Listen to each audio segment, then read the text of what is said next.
Social মিডিয়ার মাধ্যমে জানতে পারছি যে শরীয়তপুরে জুলাই স্মৃতি স্তম্ভে আগুন জ্বালানো হয়েছে এবং সেটি দেখলাম যে ছাত্রলীগের সন্ত্রাসীরা বিভিন্ন জায়গা থেকে এটি ফেসবুকে পোস্ট করছে। তো এটি ঘটনা জানার সাথে সাথে আমরা এখানে আসলাম, প্রশাসনের লোকজন আসলো, হ্যাঁ, এবং আমরা দেখলাম যে এখানে প্রশাসনের কি ভয়ঙ্কর রকমের ব্যর্থতা এটি আমরা এখানে দেখলাম আইসা, যে একটি জনগুরুত্বপূর্ণ জায়গা এবং পাশাপাশি শহীদ মিনার এবং জুলাই স্মৃতি স্তম্ভ পাশাপাশি রয়েছে এবং সেই একই জায়গায় আইসা সন্ত্রাসীরা আগুন জ্বালায় দিয়া চলে গেল এবং পুরো শহরের 14 কিলোমিটার জুড়ে আপনি কৃত্রিম বুদ্ধিমত্তা সম্পন্ন এআই প্রযুক্তিতে বানানো এখানে ক্যামেরা সেট আপ করলেন। তো আপনারা আসলে এই প্রশাসন কি করছে?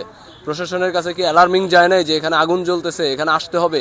হ্যাঁ, তাহলে এখানে আমি মনে করি পুরোপুরি এখানে প্রশাসনের ব্যর্থতা রয়েছে। এবং আপনারা জানেন যে যাদের একেবারে পুরোপুরি রানিং ক্ষমতায় থাকা অবস্থায় একটি দলকে আপনি গণ অভ্যুত্থানের মাধ্যমে প্রোটেস্ট করে দেশ থেকে তাড়িয়ে দিয়েছেন, তাদের মধ্যে ক্ষোভ থাকবে, এটা বাস্তবতা, এটা মানতে হবে। কিন্তু সেই ক্ষোভ থাকলেও এই যে যারা জুলাই গণ অভ্যুত্থানকারী ছিল, এটি তো কোনো একক দলের না, একক মতের না, এখানে সারা বাংলাদেশের সকল মানুষ এখানে তারা নামছে, আন্দোলন করছে, অভ্যুত্থান করছে।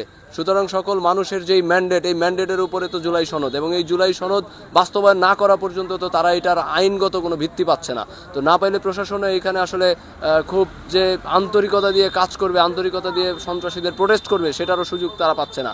তো সেই জায়গা থেকে আমার কাছে কেন যেন মনে হয় যে জুলাইকে মুছে দেওয়ার চেষ্টা করছে একটি চক্র এবং তাদেরকে পুলিশ পরোক্ষভাবে প্রত্যক্ষভাবে সহযোগিতা করছে।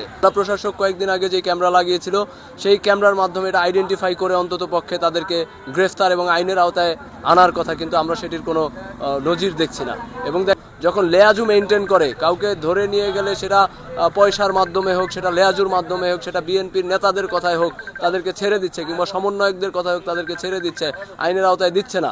তাহলে আদালতের মাধ্যমে যদি তাদেরকে বিচারের মুখোমুখি না করা হয়, বিচার না করা হয়, তাহলে এই ঘটনা আপনি শুধু আজকে ছোটোভাবে দেখছেন, কিন্তু আগামীতে আরও বড় বড় ঘটনা ঘটবে এবং ঘটবে, এটাই বাস্তবতা। আমরা দেখছি আওয়ামী লীগ 173 দিন হরতাল দিছে, টানা বাংলাদেশে অস্থিরতা তৈরি করছে, জ্বালাও পোড়াও করছে। তো এটি আমরা দেখছি না, বাংলাদেশের ইতিহাসে এটি আছে এবং সামনেও এই ধরনের পরিস্থিতি ঘটবে যদি সরকার শক্তভাবে এটিকে প্রোটেস্ট না করতে পারে।